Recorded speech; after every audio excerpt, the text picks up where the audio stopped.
पेड़ की शाखा पर बैठी पंछी कभी डाल हिलने से नहीं घबराती, क्योंकि पंछी डाली पर नहीं अपनी पंखों पर भरोसा करती है। नमस्कार, मैं हूं अविनाश विश्वास और आप देख रहे हैं मैथ स्मार्ट। आज मेरा चक्रवृद्धि ब्याज का पहला दिन है, तो मैं बेसिक से शुरू करूंगा। तो आइए देखिए मेरे साथ बेसिक प्रश्न। 2000 रुपया का 20% वार्षिक चक्रवृद्धि ब्याज की दर से 2 वर्ष का चक्रवृद्धि मिश्र धन ज्ञात करें। ठीक है, हमको चक्रवृद्धि ब्याज में चक्रवृद्धि मिश्र धन ज्ञात करना है। तो उसके लिए हम क्या करते हैं, चक्रवृद्धि मिश्र धन बराबर मूलधन गुना 1 प्लस दर बटा में 100 के पावर समय। ठीक है, इसको इस तरह से भी लिखा जाता है, a बराबर p into 1 plus r by 100 के पावर में t। ठीक है, इसमें कोई अंतर नहीं है। तो चलिए देखिएगा, मिश्र धन हमको ज्ञात करना है। प्रश्न में क्या दिया है, मूलधन दिया हुआ है, दर दिया हुआ है और समय दिया हुआ है। ठीक है, हमको इन्हीं 3 चीजों की आवश्यकता होता है मिश्र धन ज्ञात करने के लिए। तो सबका मान पुट कर लेंगे। तो देखिएगा, मूलधन का वैल्यू कितना है, 2000 रुपया है। दर का कितना है, दर जो है 20% का है, 20 लिख लेंगे बट्टा में 100 लिख लेंगे। समय जो है, समय कितना वर्ष के लिए, तो 2 वर्ष के लिए। ठीक है, अब चलिए इससे इसको काट लेते हैं, 5 बार में कट गया। अब 2000 के गुना में क्या हो जाएगा कि ये देखिए 5 एकम 5 और 1 6। ठीक है, पूर्णांक पर के जोड़ आप जानते होंगे। 5 से 1 में गुना किए तो 5 हो गया। अब जो यहाँ पे है 20 जो है 1 बार में कटा है, तो 5 एकम 5 और 1 6, तो 6 बटा में 5 हो गया है। अब इसका क्या है, स्क्वायर है। चलिए स्क्वायर लिख लेंगे। ठीक है, अब क्या कर लेते हैं कि 2000 गुना, अब देखिए 6 का स्क्वायर कीजिएगा तो 36 और 5 का कीजिएगा तो 25। ठीक है, तो 6 बटा 5 का स्क्वायर 36 बटा 25 हो गया है। चलिए 25 80 बार में कट गया, 25 से 80 बार में 2000 कट गया है। अब 80 में 36 से गुना कर लेंगे तो 2880 रुपया आंसर हो जाएगा। ये क्या निकल करके आया है, मिश्र धन आया है। अमाउंट कितना आया, 2880 रुपए, 2880 रुपया। कोई दिक्कत कुछ नहीं। मिश्र धन बोलिए दिया है, चक्रवृद्धि मिश्र धन ज्ञात कीजिए और मूलधन दर और समय देवे किया है। और इसका फॉर्मूला हमको पता है कि p into 1 plus r by 100 के पावर में t। अब सबका मान पुट कर लिए, निकल के आ गया 2880 रुपया। तो 2000 रुपया को 20% वार्षिक ब्याज की दर पर 2 वर्ष के लिए अगर दिया जाता है तो उसको मिश्र धन के रूप में कितना प्राप्त होगा, 2000 रुपया से अधिक मिलेगा। कितना अधिक मिल रहा है, 880 रुपया अधिक मिल रहा है, अर्थात मिश्र धन जो है 2880 रुपया है। ठीक है, यही आंसर हुआ। अब देखिएगा, मिश्र धन तो आप ज्ञात कर लिए। अब चक्रवृद्धि ब्याज अगर दे दे कि चक्रवृद्धि ब्याज ज्ञात कीजिए, तो उसको कैसे ज्ञात कीजिएगा, अगले प्रश्न में देखिए। 10,000 रुपया 10% वार्षिक दर पर 3 वर्ष के लिए दिए गए अवधि के अंत में कितना चक्रवृद्धि ब्याज प्राप्त होगा, अर्थात क्या बताना है आपको, चक्रवृद्धि ब्याज। ठीक है, ये बेसिक प्रश्न है, इसलिए आपको आसान लग रहा होगा। ठीक है, तो सीखने के लिए बेसिक जानना जरूरी है। अब यहाँ क्या ज्ञात करना है हमको, चक्रवृद्धि ब्याज बताना है। ठीक है, चक्रवृद्धि ब्याज का आप फॉर्मूला जानिए। चक्रवृद्धि ब्याज का फॉर्मूला आप नहीं जानते हैं तो सबसे पहले आप फॉर्मूला देखिए। चक्रवृद्धि ब्याज को अंग्रेजी में कंपाउंड इंटरेस्ट बोलते हैं। ठीक है, जिसको शॉर्ट में CI बोला जाता है। C से कंपाउंड, I से इंटरेस्ट। ठीक है, तो देखिएगा कि कंपाउंड इंटरेस्ट बराबर क्या फॉर्मूला हो जाता है। आप मिश्र धन जानते होंगे, मिश्र धन। ठीक है, मिश्र धन माइनस मूलधन अगर हम कर देते हैं तो क्या प्राप्त होता है हमको, मिश्र धन माइनस मूलधन करते हैं तो क्या प्राप्त होता है, ब्याज प्राप्त होता है। जब साधारण ब्याज हम लोग पढ़ रहे थे तो उसमें हम लोग देखे थे कि ब्याज बराबर हम लोग लिखते हैं कि मिश्र धन माइनस मूलधन, इस चीज को हम लोग लिखते थे। ठीक है, बराबर क्या हो जाता है कि मिश्र धन माइनस मूलधन। अब यहाँ पे चक्रवृद्धि ब्याज है। ठीक है, जिसको इंग्लिश में कंपाउंड इंटरेस्ट बोला जाता है। तो यहाँ भी तो ब्याज ही का बात हो रहा है। तो ब्याज ज्ञात करने के लिए क्या करते हैं कि मिश्र धन में से मूलधन को घटा देते हैं। ठीक है, मिश्र धन में से मूलधन को चलिए घटाइए, CI बराबर अब क्या हो जाएगा फॉर्मूला, मिश्र धन का फॉर्मूला यहाँ लिखेंगे। ठीक है, मिश्र धन का फॉर्मूला होता है p इंटू 1 प्लस r बटा 100 के पावर में t, और माइनस में मूलधन करना है ना, मूलधन को p से डिनोट करते हैं। ठीक है, तो देखिएगा अब क्या हो जाता है यहाँ पे कि p को बाहर कर लीजिए ठीक है, P को बाहर कर लीजिए अर्थात कॉमन ले लीजिए। यहाँ भी P है और इसमें भी P है, ठीक है। आपको इसमें दो टर्म दिखाई दे रहा होगा, ठीक है, एक माइनस की इस तरफ और एक माइनस की इस तरफ, अर्थात एक ये वाला P और एक ये वाला P, ठीक है। दोनों में से एक को कॉमन ले लेते हैं। चलिएगा यहाँ पे क्या हो जाएगा 1 प्लस आर बटा में 100 के पावर में T माइनस में 1 और ये ब्रैकेट बंद।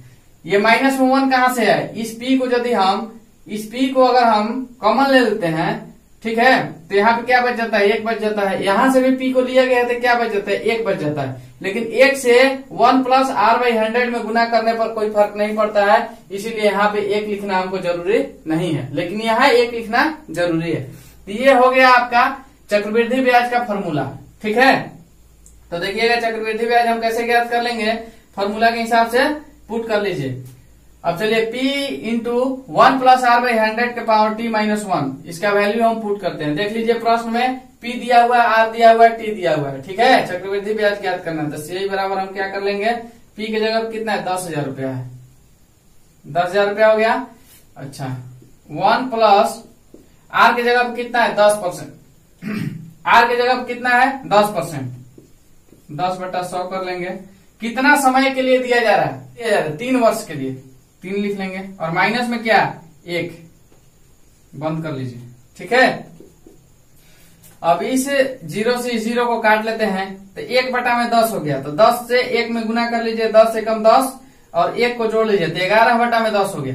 जब 11 बटा में 10 हो जाता है और इसको क्यूब करने के लिए बोल दिया जाता है तो इसका वैल्यू पता है आपको क्या होता है, 1331।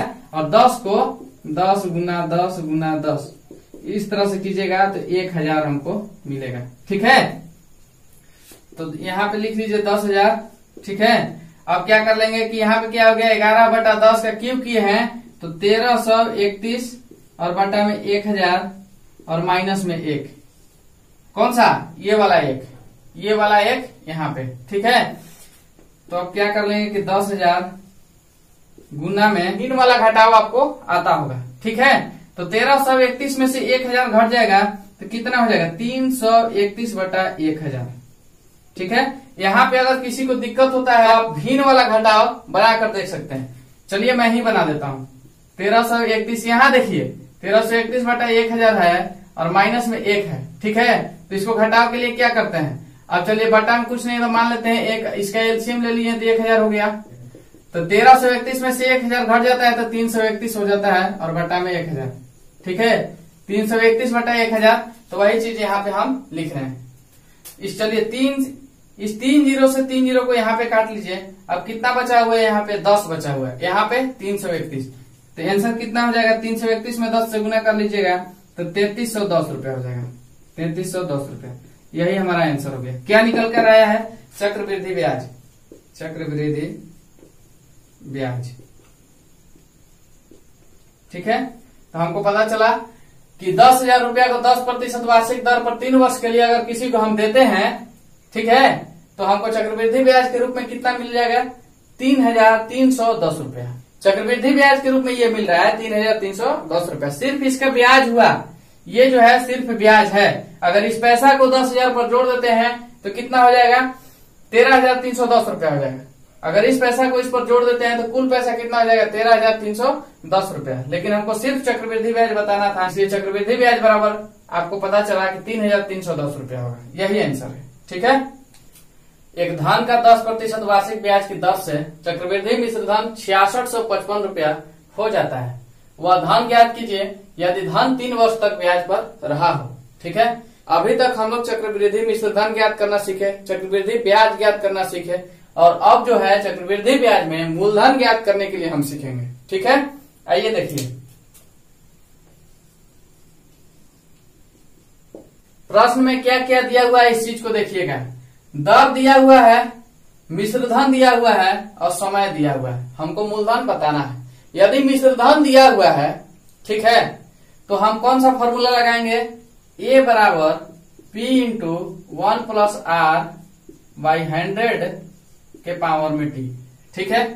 इस फॉर्मूला से हमको मूलधन पता चल जाएगा। यही फॉर्मूला होता था अगर हमको मिश्रधन ज्ञात करना होता था।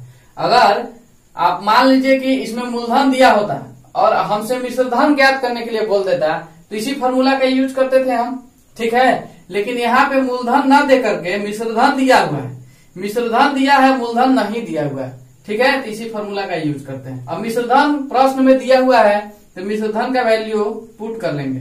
6655 रुपया जो है मिश्रधन है, मूलधन का पता है नहीं, मूलधन का पता है नहीं, तो 1 प्लस, अब आर की जगह कितना है 10% है, 10/100 कितना समय के लिए दिया जाता है जी, 3 वर्ष तक ब्याज पर रहता है, 3 वर्ष तक पैसा को छोड़ दिया जाता है, ठीक है। तो चलिए 3 लिख लेंगे। अब इसको हल कीजिएगा तो क्या हो जाएगा 6655 बराबर, अब 1 0 से 1 0 काट लेते हैं, ठीक है। ये 10 हो गया, 10 से कम 10 और 1 जोड़ दीजिए तो 11/10 हो गया। तो P इंटू 11/10 का होल क्यूब, ठीक है। यहाँ पे अब हो जाएगा 6655 बराबर P गुना, अब 11 का क्यूब कीजिएगा तो कितना हो जाता है 1331 और बटा में 10 का क्यूब 1000, ठीक है। अब क्या कर लेते हैं, ये अब देखिए इस 6655 के तरफ में 1331/1000 को भेज दीजिए, ठीक है। तो यहाँ लिख लेंगे हम P बराबर, ठीक है, P बराबर 6655 गुना में 1000 और बटा में 1331, ठीक। अब 1331 से 6655 5 बार में कट जाता है, कितना बार में 5 बार में, तो मूलधन जो हो जाएगा 5 गुना 1000 बराबर 5000, यही आंसर हो जाएगा, ठीक है। मूलधन कितना आया 5000 रुपया। तो हमको मूलधन ही ज्ञात करना था, वह धन ज्ञात करना था जिस पर कि 6655 रुपया मिश्रधन मिलता था। अब 5000 रुपया का मूलधन था और उस पर 6655 रुपया मिश्रधन हो जाता था बढ़ करके, तो उसका दर दिया था और समय दिया था, तो हम इस तरह से मूलधन ज्ञात कर लेते हैं, ठीक है। तो सबसे पहले आप मिश्रधन ज्ञात किए, फिर चक्रवृद्धि ब्याज ज्ञात किए, उसके बाद फिर मूलधन ज्ञात किए, ठीक है। तो ये रहा आज का बेसिक प्रश्न। इसके बाद में अब कल से कुछ नया प्रश्न हम लोग पढ़ेंगे, ठीक है। तो पूरे जोश और जुनून के साथ बने रहिए मेरे साथ और देखते रहिए मैथ्स माउंट। धन्यवाद, थैंक यू।